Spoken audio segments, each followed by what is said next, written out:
Il était vraiment temps que je tourne cet épisode. Yo, moi c'est Marabout, bienvenue dans le Starter Pack numéro 6 et aujourd'hui on va parler de... Oublie surtout pas de me donner un peu de love. Bref, installe-toi, bois de l'eau et laisse-moi t'ouvrir les portes de l'univers de Kuroko no Basket. Générique.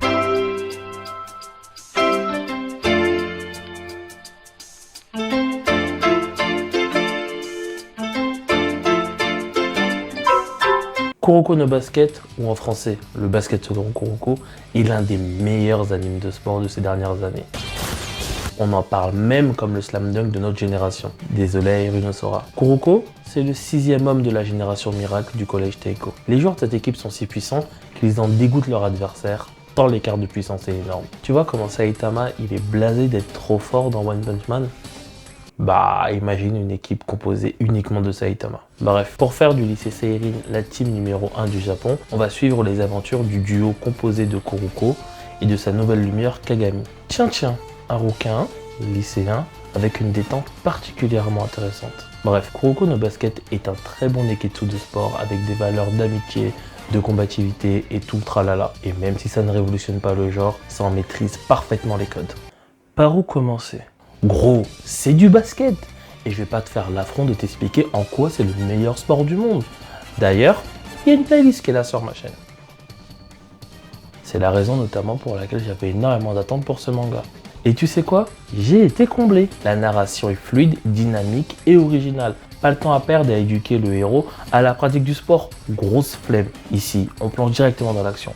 Tout le monde sait déjà jouer au basket et en plus, les rivalités sont déjà existantes. La gestion des matchs est un régal, temps fort, réflexion, stratégie, tout en conservant un bon rythme. J'adore. On n'a pas le temps de souffler. Et comment ne pas parler de l'animation ?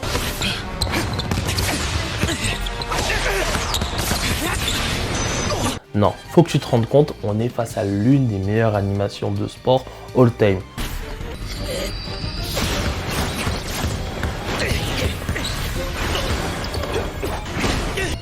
Si tu mets IQ au-dessus, j'accepte.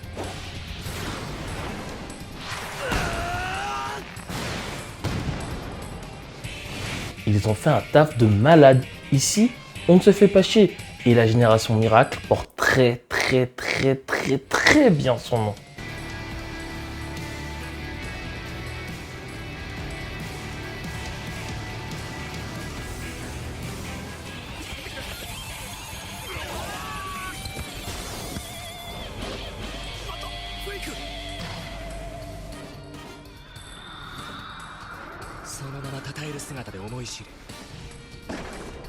Oui messieurs, continuez juste à me régaler. Pour un amoureux de la balle orange, Kuroko no Basket a su me convaincre. C'est du basket avec une animation aux petits oignons qui saura te donner ce petit frisson épique que les neketsu savent si bien nous procurer. Et il remplit le critère le plus important à mes yeux.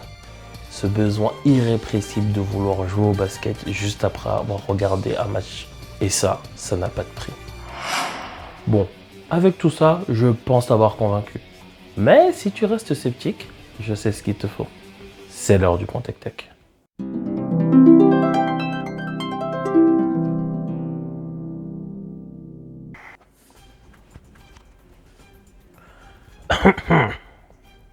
C'est la rentrée des classes au lycée Seirin et le jeune club de basket compte désormais 2 nouveaux membres dans ses rangs. Taiga Kagami, joueur impulsif et prometteur revenu d'Amérique. Il rêve d'écraser la génération miracle et de devenir le numéro 1 du Japon. Et Kuroko Tetsuya, garçon très effacé que personne ne remarque et peu doué pour le basket. Ce dernier aurait pourtant fait partie de la fameuse équipe de Teiko à la grande surprise de tout le monde. Très vite, Kuroko s'intéressera à Kagami et décidera de l'aider à devenir le meilleur du Japon. Pour le synopsis, ça, c'est fait.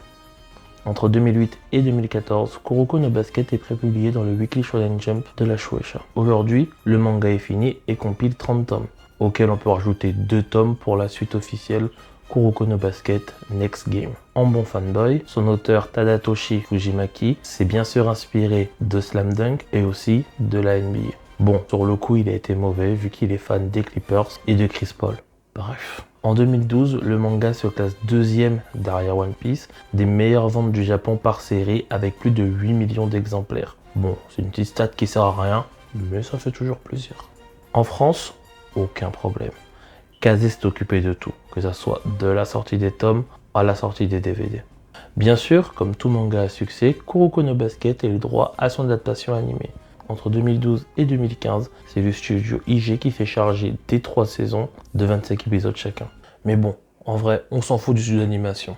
Au scénario, nous avons Noboru Takagi. À la réalisation, nous avons monsieur Shunsuke Tada, qui a dans son CV la réalisation de l'animé Ginga Eiyu Densetsu, désolé pour la prononciation, la réalisation de l'animé de Prince of Tennis, et en 93, il a été assistant animateur pour Slam Dunk.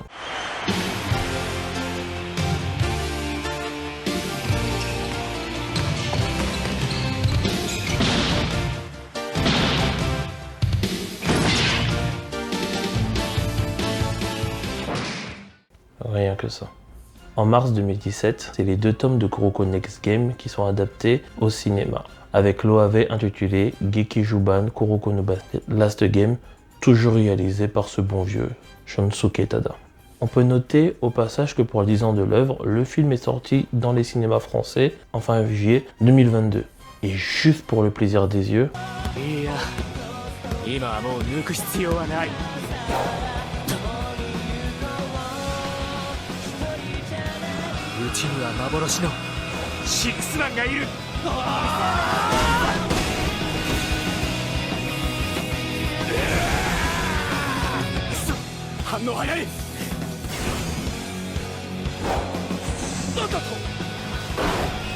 et pour te la racler lors d'une pause boisson au playground, sache que pendant plusieurs mois, plusieurs lettres de menaces ont été envoyées à Fujimaki, l'auteur de Kuroko no Basket, et au lycée auquel il a été affilié pour qu'il puisse arrêter son manga. Le 16 décembre 2013, c'est la date où on arrête le suspect. Un random qui était juste jaloux de l'auteur parce qu'il avait du succès avec son manga. Et avec ça, on peut clôturer le point Tech. Bon, avec tout ça, je pense que tu l'auras compris. Pour moi, Kuroko no Basket, c'est validé. En même temps, l'œuvre a mis tous les ingrédients que j'ai pu rencontrer dans ma vie de basketteur. Grosse défense, joueur étranger, la gestion des stars et il y a même des dirty players.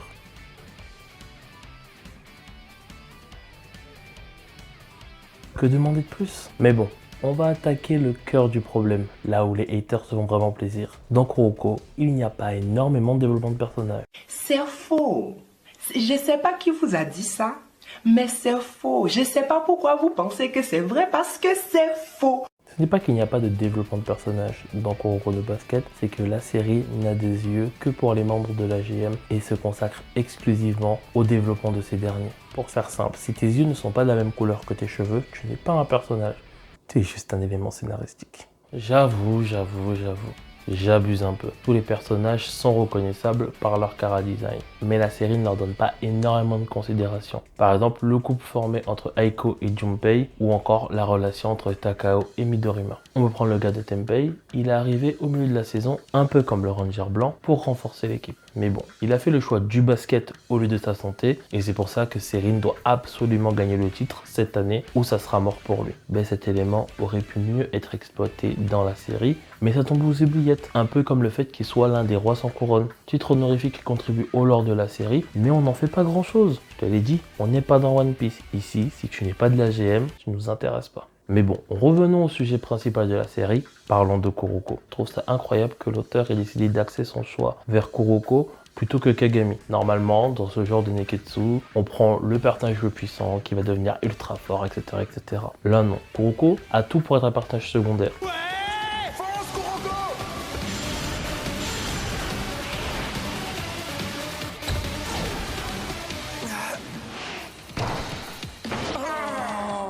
Tu es le joueur le plus nul de la planète que j'ai jamais vu passer ici. Nul! Il a aucun charisme, il est invisible auprès des gens, et en plus, il n'a qu'une seule expression faciale. Déjà, il manque de charisme. Et normalement, c'est le genre de caractéristique où on va forcément chercher à améliorer parce qu'il n'a pas d'amis ou autre. Alors que non, Kuroko, il le vit très bien, et il met encore mieux. Il fait de ce défaut son principal atout pour jouer au basket. Voilà, j'aime bien. J'aime bien. De ce fait, il est très observateur et intelligent. C'est souvent la clé qui permet à Serine de gagner ses matchs parce qu'il a trouvé la bonne combine ou la bonne solution. Le basket de Kuroko se veut collectif. Il est celui qui joue pour les autres. Pour lui, l'équipe et le groupe priment avant tout. Il est le premier qui intervient lorsqu'il y a une dispute dans le groupe et de ce fait, il est un peu le garant de la cohésion de groupe. Même si c'est pas forcément visible au premier abord, en fait, c'est un peu un leader de l'ombre. Il saura toujours quoi dire ou quoi faire pour garder le groupe uni et les mettre sur le droit chemin. Et tout ça sans jamais prendre la lumière. Et ça, c'est vraiment très fort. Tu te souviens de ce que je t'ai dit tout à l'heure? Pour être un personnage de ce manga, il faut que tes yeux et tes cheveux soient de la même couleur. Et ça, c'est la caractéristique principale de tous les membres de la Génération Miracle. Ce que j'aime bien chez eux, c'est qu'ils ne sont pas du côté obscur sans raison. Non. En fait, comme tout le monde, ce sont des grands passionnés. Mais leur talent est beaucoup trop grand. Trop grand au point qu'ils s'en ennuient, qu'ils se lassent de ça. En fait, ils sont juste trop forts.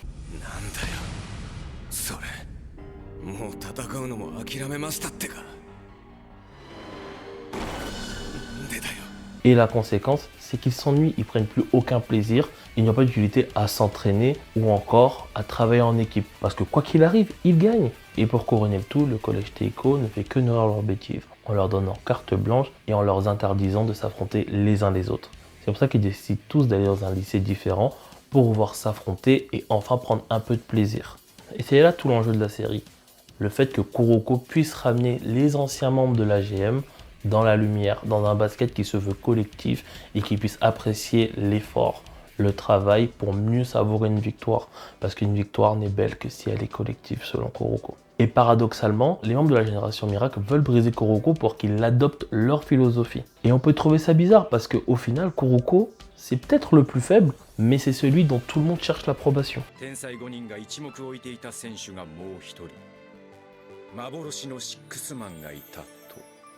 Après, tous les membres de la GM ne sont pas au même niveau. Kizé reconnaît très vite qu'il a envie de travailler avec Kuroko.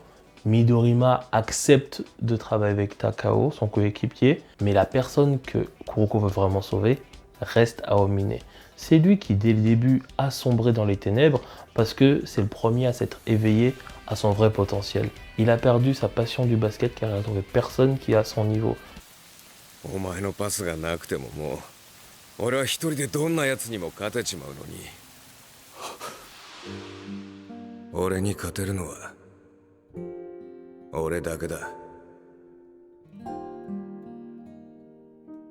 Ici, on n'est pas Naruto. Pour pouvoir imposer sa philosophie à l'autre, il suffit pas juste de parler. Il va falloir te battre sur le rinté. Et ouais, ma gueule.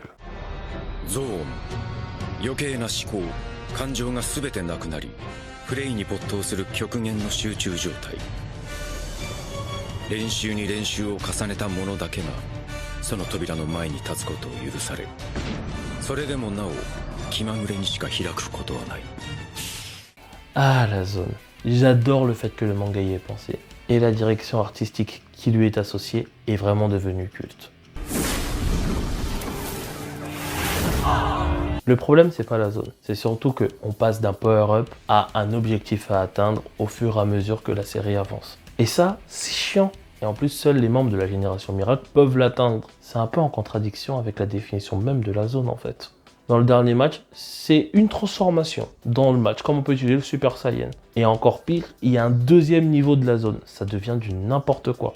Mais bon, en vrai, ça se passe que sur un match. Bref, on a vu pire pour finir un manga. L'autre point où Kuroko se fait assez souvent tacler, c'est à cause des super pouvoirs. On peut limite comparer leur atout baskettistique à une technique d'un bon shonen. Et même si on a décidé que les membres de la Génération Miracle sont ultra cheatés, là, c'est un peu abusé. C'est comme si tu avais les meilleurs joueurs NBA avec l'effet shonen, donc 100% de réussite. On peut shooter du milieu de terrain, les shoots n'ont plus aucun sens quelle que soit la manière dont on le contorsionne, et Murasaki Bara peut défendre la ligne des 3 points lui tout seul. Bref, j'avoue, ça n'a pas beaucoup de sens. Mais bon, deux choses. 1, dans le manga, ça passe, c'est bien emmené. Et de 2, on t'a dit qu'ils étaient cheatés depuis le début. Pourquoi tu cherches à réfléchir? Accepte, c'est beaucoup mieux pour toi. De toute façon, Kuroko no Basket, c'est le kiff avant tout. Pose ton cerveau, installe-toi, kiffe, mange ton popcorn. Ça sert à rien de réfléchir sur est-ce que c'est possible, est-ce que c'est surcheaté ou pas. C'est pas là pour ça. C'est un peu comme quand je regarde la NBA. Oui, il y a des marchés, oui, il y a des choses qui n'ont pas beaucoup de sens, mais c'est du spectacle, c'est le divertissement. Et Kuroko no Basket est dans cette même vibe. Si tu veux regarder un truc sérieux avec des règles bien définies, je regarde de l'Euroleague. Mais non, ça m'intéresse pas. Moi, ce que je veux, c'est me divertir, c'est passer un bon moment et kiffer mon moment. Et pour ça, Kuroko est extrêmement généreux. Je t'ai même pas encore parlé de l'OAV, où finalement, les membres de l'AGM, Kagami et Kuroko, affrontent une équipe surcheatée américaine. Tout ça pour notre plus grand plaisir.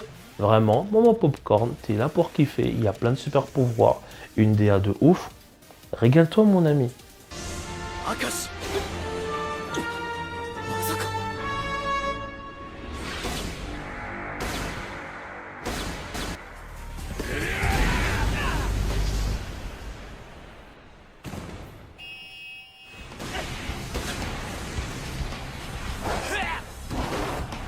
Himeta! 実力の差だ。ゾ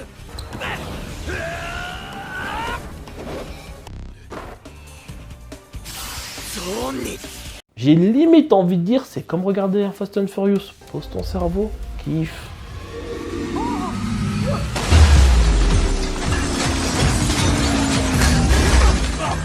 Bref, c'est un régal pour les yeux.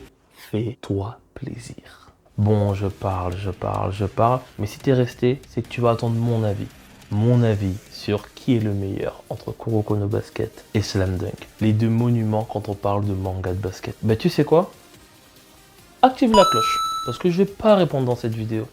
Je te laisse me retrouver dans le starter pack sur Slam Dunk, et là tu auras ta réponse et mon avis sur Slam Dunk et de ce que je pense par rapport à Kuroko. Putaclic avant tout. Ouais. Bon, en tout cas, si tu veux commencer Kuroko no Basket, bah, tu commences par le début. Et en plus, tu vas te le faire en animé, parce que c'est le meilleur anime de sport all time, selon moi en tout cas. En plus, c'est suffisamment connu pour que tu puisses le trouver sur n'importe quel site de streaming. Ça, je te laisse choisir. Mais régale-toi, c'est juste incroyable. Et je te laisse me dire en commentaire quel personnage de la Génération Miracle tu as préféré. Et pourquoi c'est Aomine. Bah oui, c'était Marabout pour le starter pack sur Kuroko no Basket. Oublie pas de me donner un peu de force et...